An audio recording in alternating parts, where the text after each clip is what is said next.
Serial Kumkum Bhagya में इस समय कहानी ने नया मोड़ ले लिया है। दर्शकों को एक ऐसा ट्विस्ट देखने को मिल रहा है जिसने हर किसी को हैरान कर दिया है। दरअसल अब रिश्तों की कशमकश और गलतफहमियों ने प्रार्थना और शिवांश के बीच दूरी पैदा कर दी है। जहां पहले इन दोनों के रिश्ते में प्यार और भरोसा था, वहीं अब हालात कुछ और ही कहानी बयां कर रहे हैं। कहानी की शुरुआत होती है जन्माष्टमी की पूजा से। घर में हर कोई इस उत्सव को लेकर बेहद खुश है। मंदिर को फूलों और रंगोली से सजाया गया है, भजन गूंज रहे हैं और हर तरफ उत्साह का माहौल है। इस पूजा की पूरी तैयारी खुद प्रार्थना ने की होती है। वह बेहद एक्साइटेड है और चाहती है कि इस मौके पर सब कुछ अच्छे से हो। लेकिन ठीक इसी समय बुआ माँ और सोनालिका मिलकर एक नई चाल चलती हैं।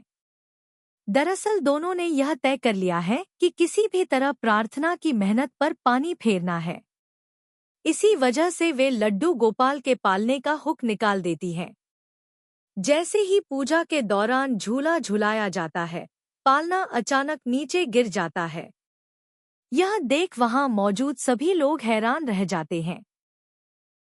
हालांकि समय रहते प्रार्थना और शिवांश दोनों मिलकर कान्हा जी को संभाल लेते हैं और किसी बड़ी दुर्घटना को होने से बचा लेते हैं। पूजा तो पूरी हो जाती है, लेकिन इस घटना से घर का माहौल जरूर बिगड़ जाता है। प्रार्थना इस पूरे मामले पर कुछ नहीं कहती और पूजा पर ही ध्यान देती है। मगर अगले ही दिन हालात बदलने लगते हैं। सोनालिका बार बार शिवांश के पास जाने लगती है और उसके कमरे में उससे बातें करने लगती है। यह देखकर प्रार्थना उसे चेतावनी देती है कि वह दूरी बनाए, लेकिन सोनालिका अपनी हरकतों से बाज नहीं आती। उल्टा वह सारी बातें जाकर बुआ माँ को बता देती है। इसके बाद कहानी और ज्यादा पेचीदा हो जाती है। बुआ माँ प्रार्थना को समझाने की कोशिश करती हैं, लेकिन तभी वहां शिवांश आ जाता है। प्रार्थना गुस्से में आकर बुआ माँ के बारे में उल्टा सीधा बोल देती है। वह साफ कहती है कि बुआ माँ किसी से सच्चा प्यार नहीं कर सकती, वे अपने फायदे के लिए किसी की जान तक ले सकती हैं। यह सुनकर शिवांश आग बबूला हो जाता है।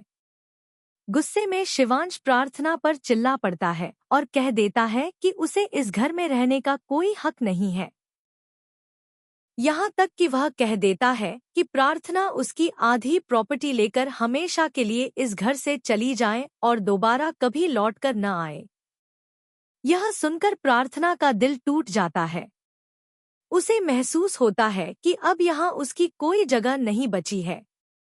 इसलिए वह फैसला करती है कि अब वह इस घर में नहीं रहेगी। वह अपना बैग पैक कर लेती है और घर छोड़ने की तैयारी कर लेती है। इधर बुआ माँ को यह सब देखकर बेहद खुशी होती है, क्योंकि उनकी चाल आखिरकार कामयाब होती दिखती है।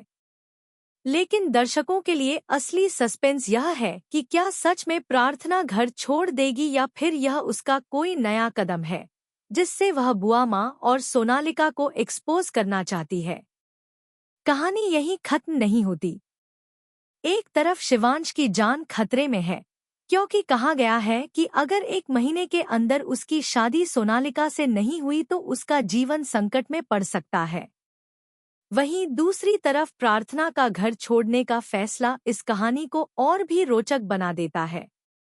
अब देखना यह होगा कि क्या शिवांश अपनी गलती समझ पाएगा और प्रार्थना को रोक लेगा या फिर दोनों के रास्ते सचमुच अलग हो जाएंगे। दर्शकों के लिए